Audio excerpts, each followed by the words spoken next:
All right, so I was just going through my notes here, and I came across some of my old worksheets from when I was an apprentice carpenter, and I just remembered how much I struggled with stair math and doing stairs and laying them out and stuff like that. Um, but the stair math definitely got me. It is pretty tricky. It's almost like cut and fill calculations. They are pretty tricky too. So this is just basically a grid of some of the stair terminology, or basically where they're getting their numbers for what they're asking for, and where you can find it. So total rise is going to be from finished floor to finished floor. So basically the floor down here to the top of the landing here. That is going to be your total rise. Your soffit, mostly used in concrete stairs, this term, but I've heard it used before in wooden stairs, just not as commonly, because the buildup is different. So the soffit is basically the underside of your stairs. So your throat is a measurement. So it is going to be from here to here. In wooden stairs, it's called the effective depth, but basically it's just the thickness of the stringer is your throat in concrete stairs. Your total run here is going to be from the tip of the nosing here on the very top of the landing to the very tip of the nosing on the very bottom of the stair. Okay.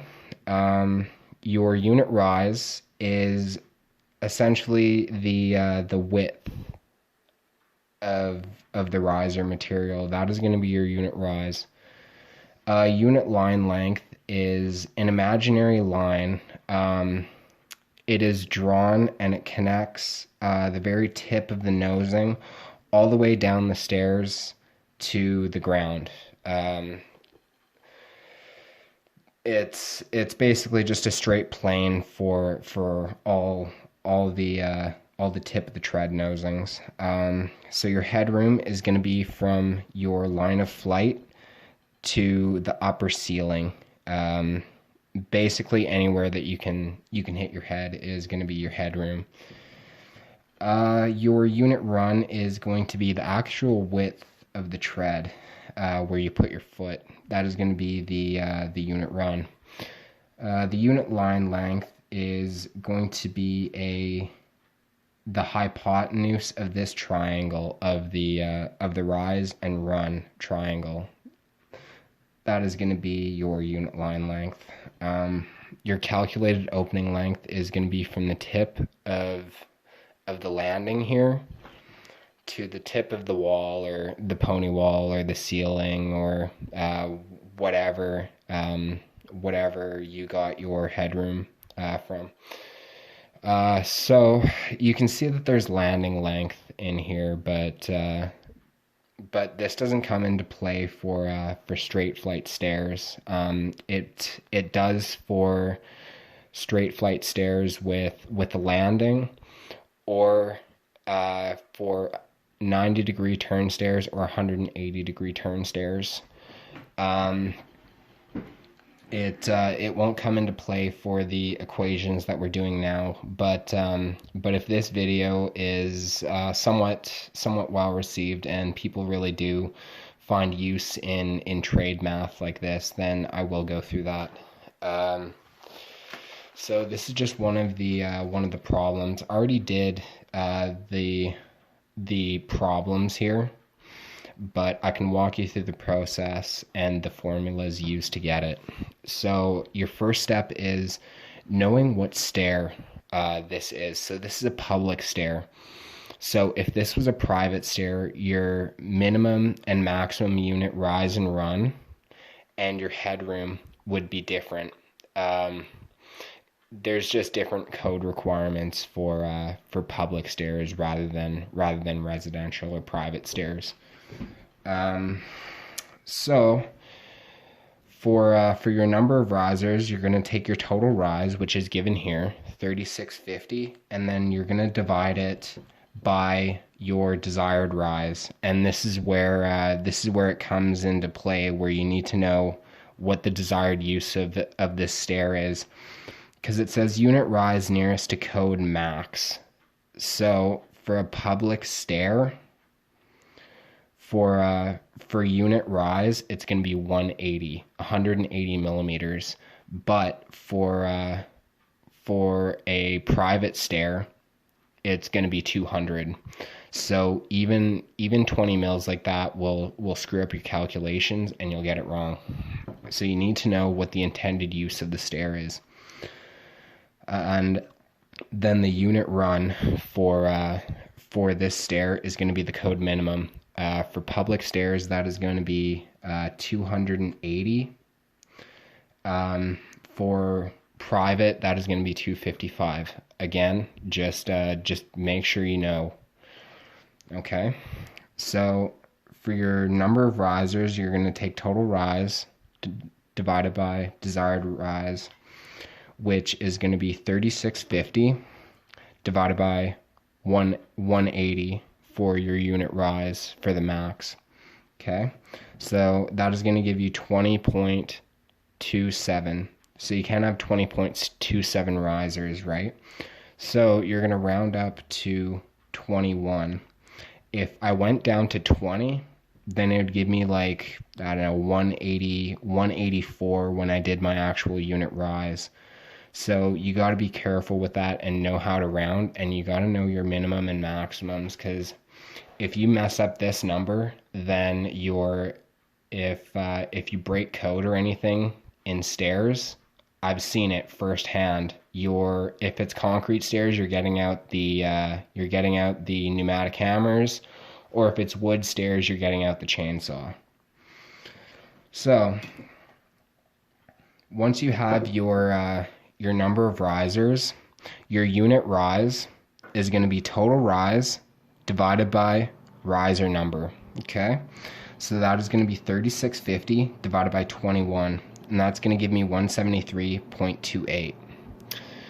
So for your number of treads in a straight flight stair, you're always going to have one less tread than riser, but that is only for straight flight stairs. When you have stairs with landings, that changes things. So it's going to be 20. So basically 21 minus 1. So your unit line length is going to be rise squared plus run squared, and then you take the square root of that. So 173.81 squared plus 280 squared, and then that'll equal that. And then I'll punch it into the calculator, just so you know the process of it. So it's going to be 173.81 squared plus 280 squared, push equals again, and it'll give you a number like that. And then you section function and then square root it. And there you go. 329.56. So once you have your unit line length, you can do your total line length, because that is going to be unit line length times the riser number. So it's going to be 329.56 times 21, which will give you 6,920.76. So that'll basically be the overall length of the stair, from riser to riser. So your total run is going to be your run times your tread count, and then just remember that your tread count is one less than your riser count. So it's going to be 20 times 280, which is going to give me 5,600. Yeah, so fairly straightforward.